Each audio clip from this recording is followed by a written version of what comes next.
Hello students, welcome back. मैं श्वेता, आपकी chemistry teacher वेदा academy के यूट्यूब चैनल पे आप सभी का हार्दिक स्वागत करती हूँ। मैं आपके लिए लेके आई हूँ केमिस्ट्री चैप्टर सॉल्यूशन से एक बहुत ही interesting topic, that is solubility. जो बच्चे अभी इस वीडियो को देख रहे हैं वो एक बार प्रीवियस वीडियोस को जाके जरूर देखें। मैं बता देना चाहती हूँ कि हमने अपने प्रीवियस वीडियोस में कौन कौन से टॉपिक कवर अप किए हैं।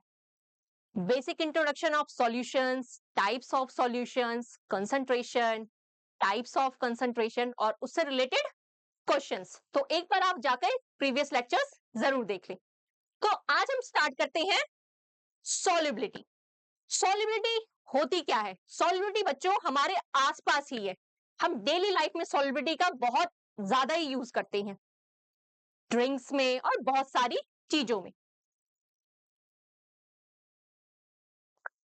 सॉल्विटी का मतलब है, एक जनरल एग्जांपल से समझते हैं। सपोज कि बच्चों की आपको क्या करना है, आपके पास क्या है, 1 लीटर क्या है, वाटर है। उसमें आपको बोल दिया जाए कि आप इसमें 1 ग्राम ऑफ सॉल्ट ऐड करके देखो। आपने 1 लीटर में सबसे पहले 1 ग्राम ऑफ सॉल्ट ऐड कर दिया। अब वो क्या हो गया, आपने उसे स्टेयर किया वाटर में, वो भी क्या हो गया, डिसॉल्व हुआ। फिर आपके मन में आया 1 ग्राम क्यों ना और ऐड कर दिया जाए। आपने 1 ग्राम और ऐड कर दिया, टोटल कितना हो गया अब तक, 2 ग्राम। फिर आपने सोचा थोड़ा और ऐड कर दिया जाए। आपने 1 ग्राम ऑफ सॉल्ट और ऐड कर दिया, उसे वाटर में क्या कर दिया, एकदम अच्छे से मिक्स कर दिया। ये क्या था, अब जो नमक था वो पानी में अब बहुत अच्छे से घुल गया। लेकिन अगले ही पल अगर आपने और थोड़ा सा सॉल्ट ऑफ अमाउंट बढ़ाया, अब आपने क्या देखा कि सॉल्ट जो है पानी में अब नहीं घुल रहा है। अब आपके माइंड में क्या आता है, अब क्या हो गया, सॉल्यूट की जो कंसंट्रेशन थी अब वो क्या हो गई, पानी में ज्यादा हो गई, जिससे कि अब वो पानी में नहीं घुल रहा है। इससे पहले जो 3 ग्राम सॉल्ट था वो प्रॉपर वाटर में क्या हो गया, 1 लीटर ऑफ वाटर में क्या हो गया, प्रॉपर डिसॉल्व हो गया। इसे हम क्या बोलते हैं बच्चों, solubility. 3 gram of salt that is solute, it dissolve in a 1 litre of water. जब सॉल्यूट और सॉल्वेंट आपस में बहुत अच्छी तरीके से मिक्स हो गए तो इसे ही हम क्या बोलते हैं बच्चों, सॉल्युबिलिटी। समझ में आया आपको? Solubility of a substance is its maximum amount.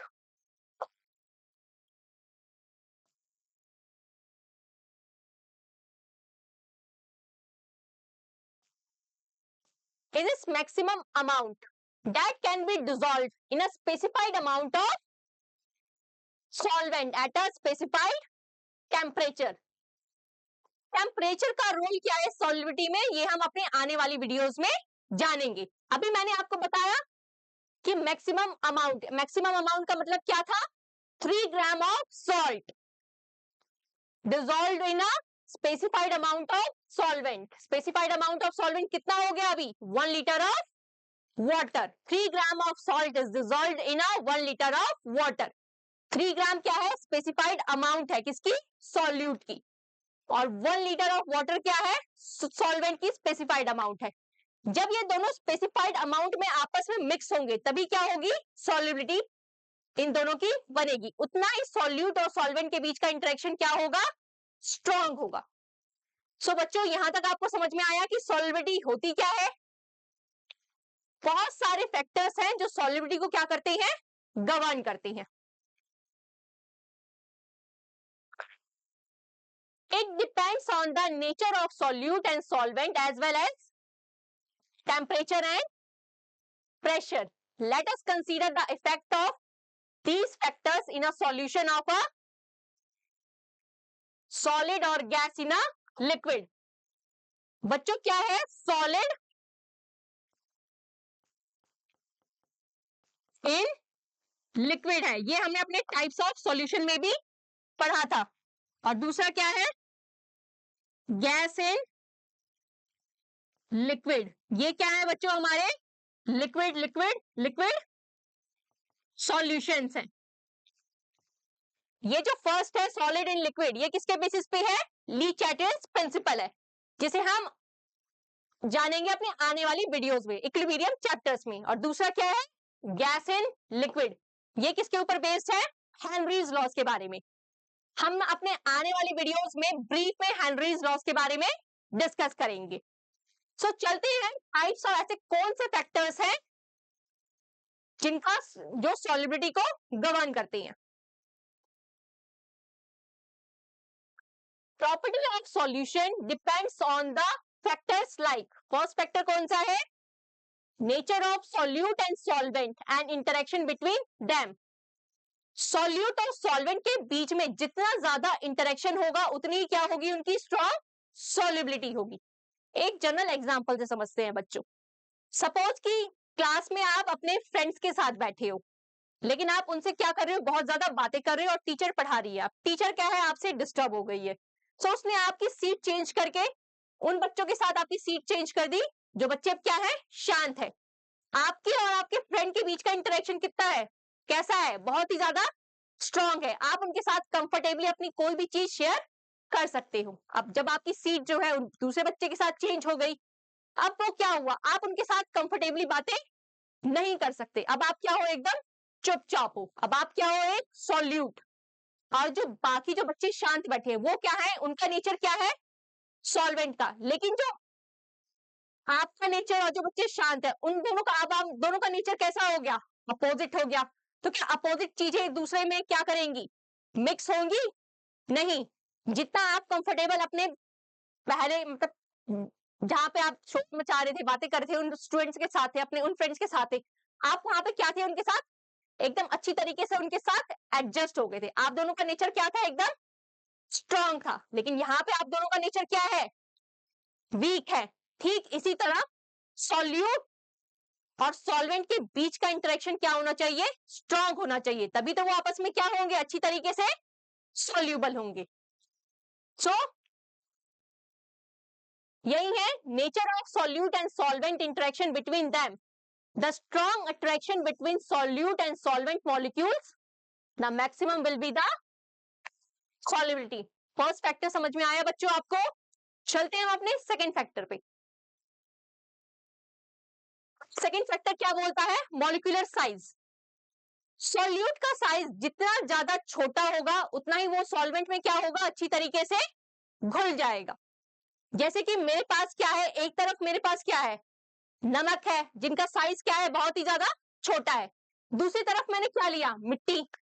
जब मैंने नमक और मिट्टी को अलग अलग ग्लास में घोल के देखा, तो अब आपको ये पता होगा कि नमक जो है पानी में एकदम आसानी से घुल जाता है, क्योंकि नमक का साइज क्या है, वाटर में बहुत ही ज्यादा छोटा है। प्लस उन दोनों का नेचर क्या है, आपस में मिक्स होने वाला है।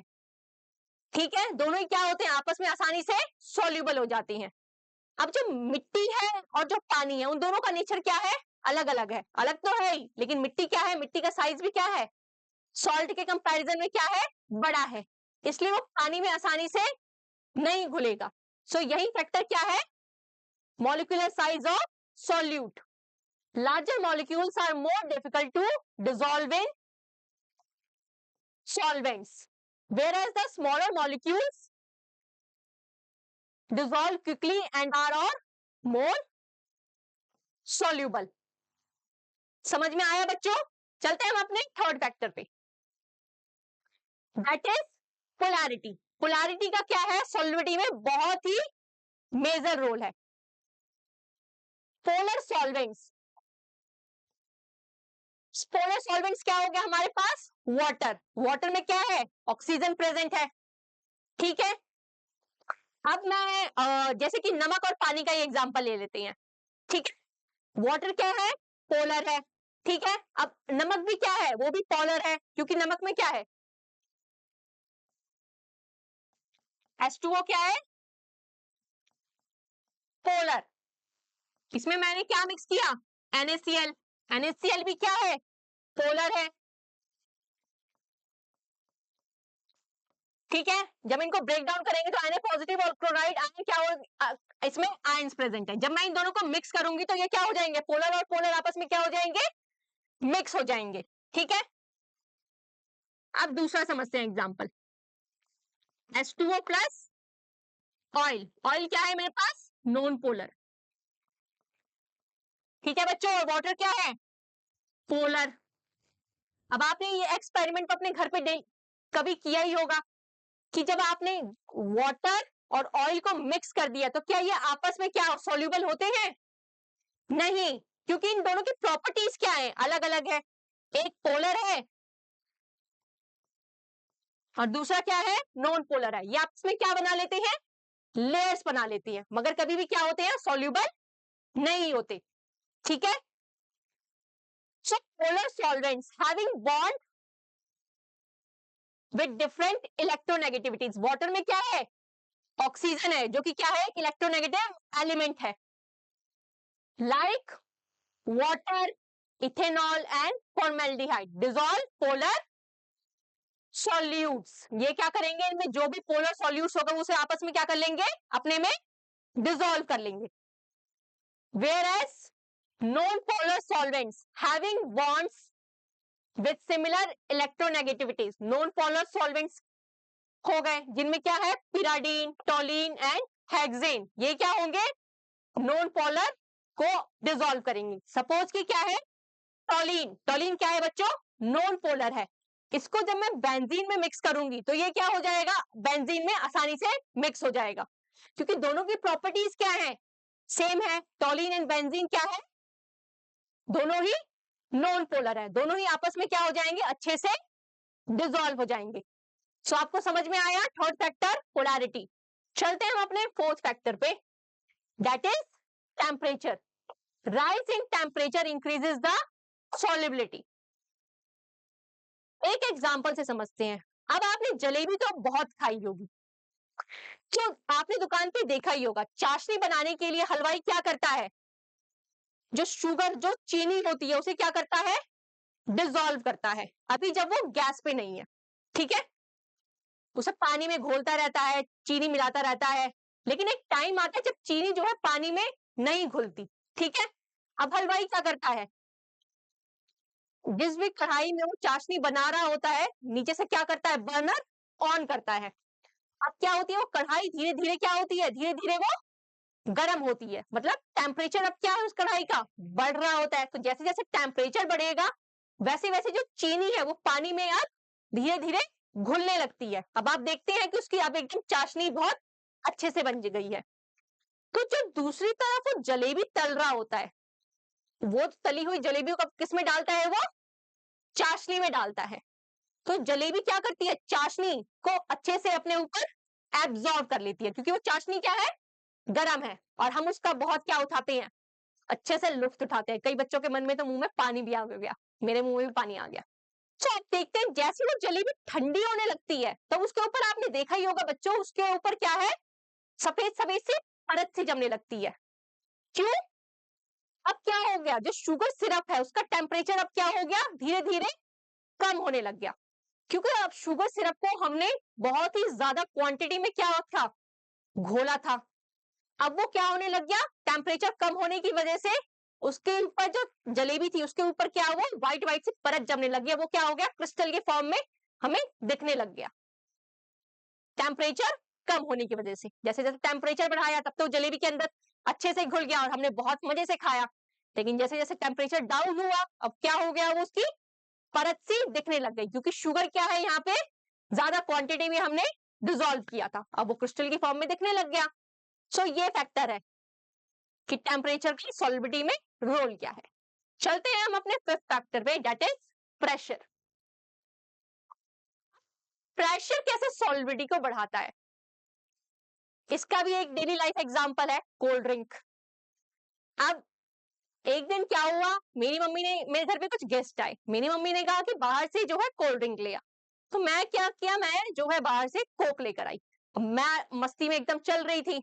अब जैसे जैसे क्या हुआ, बबल्स, उसके जो कोल्ड ड्रिंक थी अब उसके अंदर क्या होने लग गया? बबल्स ऐसे, उसके अंदर अब गैस तो पहले से ही थी, अब उसके अंदर बहुत ज्यादा बबल्स भरने लग हो फॉर्म होने लग गए, क्योंकि क्या था? मॉलिक्यूल्स क्या थे? आपस में क्या कर रहे थे? ऐसे कोलाइड कर रहे थे। अब जो गैस थी वो क्या थी? कोल्ड ड्रिंक के अंदर सील था, उसके अंदर क्या थी? एकदम हाई जो गैस थी वो हाई प्रेशर पे क्या थी? डिसॉल्व थी गिवन सॉल्यूशन में। अब मैंने क्या किया, थोड़ा प्रेशर उसे और बढ़ा दिया, ऐसे शेक करते करते। अब जैसे ही मैंने उस ढक्कन को खोला, क्या हुआ, जो गैस थी वो अचानक से क्या आ गई, बाहर सी आ गई। अब वो बाहर क्यों आई, इसके पीछे का रीजन क्या है, अंदर जो गैस थी, क्योंकि जो कोल्ड ड्रिंक था वो क्या थी, सील टाइट होते हैं, क्योंकि उसके अंदर क्या होता है, बहुत ही ज्यादा प्रेशर हाई होता है। जैसे हम ढक्कन खोलते हैं, जैसे हम थोड़ा और प्रेशर अप्लाई करते हैं बच्चों, तो गैस क्या होती है, बाहर आ जाती है। जो गैस के पार्टिकल्स होते हैं वो क्या करते हैं, आपस में कोलाइड करके वो थोड़ा सा भी प्रेशर हाई लगने पे वो क्या हो जाते हैं, बाहर आ जाते हैं। सिर्फ गैस ही बाहर आती है और थोड़ी बहुत लिक्विड की बूंद आती है। सो जितना ज्यादा हम प्रेशर अप्लाई करेंगे उतनी क्या बढ़ेगी, सॉल्युबिलिटी बढ़ेगी। आई होप कि बच्चों आपको जितने भी ये पांचों फैक्टर थे बहुत अच्छे से समझ में आए होंगे। सो अगर आपको इस वीडियो में किसी भी टॉपिक पे कहीं कुछ भी डाउट है बच्चों, तो आप नीचे कमेंट सेक्शन पे जाके अपने सारे डाउट्स लिख सकते हैं and I will reply as soon as possible. अगर आपको ये वीडियो अच्छी लगी हो तो चैनल को लाइक, सब्सक्राइब एंड कमेंट करना ना भूलें और अपने जितना हो अपने दोस्तों के साथ इसे शेयर करें। सो मिलते हैं हम अपने नेक्स्ट वीडियो में, तब तक के लिए बी हैप्पी एंड सेफ।